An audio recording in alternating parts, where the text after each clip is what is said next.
Hello everyone, આપણે આજે બનાવવાના છીએ રેડ અને ગ્રીન મરચાંની રીંગ. તો સૌપ્રથમ મેં મરચાંને આવી રીતે રાઉન્ડ શેપમાં કટ કરી લીધા છે. હવે એમાં હું આદુની પેસ્ટ નાખવાની છું. ત્યારબાદ હું એમાં લસણની પેસ્ટ નાખવાની છું. તમે જોઈ શકો છો મેં આદુ અને લસણની પેસ્ટ નાખી દીધી છે. હવે હું આમાં ઝીણા સમારેલા ધાણા એડ કરવાની છું. આ ત્રણેય વસ્તુને સરખી રીતે આપણે અંદર નાખીને હવે આપણે સ્વાદ અનુસાર નમક એડ કરવાનું છે. તમે જોઈ શકો છો આવી રીતે. હવે આપણે ગાય છાપનો ચણાનો લોટ લેવાનો છે અને આવી રીતે ચાળણીમાં ચાળીને આપણે એની અંદર નાખવાનો છે. જોઈ શકો છો આવી રીતે અત્યારે ચણાનો લોટ ચડાઈ રહ્યો છે અને અંદર નાખી દીધો છે. હવે આપણે મરચાંની રીંગ જે છે એની અંદર ચણાનો લોટ ચોંટી જાય એટલા પ્રમાણમાં આપણે ચણાનો લોટ નાખવાનો છે.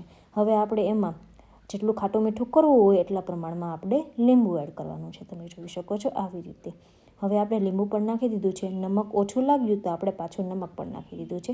હવે સરખી રીતે મિક્સ કરીને એક સાઈડ તેલ ગરમ કરવા મૂકી દેવાનું છે. ત્યારબાદ આપણે 1 બાય 1 રીંગ પાડી દેવાની છે. તો તૈયાર છે આપણી ક્રિસ્પી રીંગ. Thank you.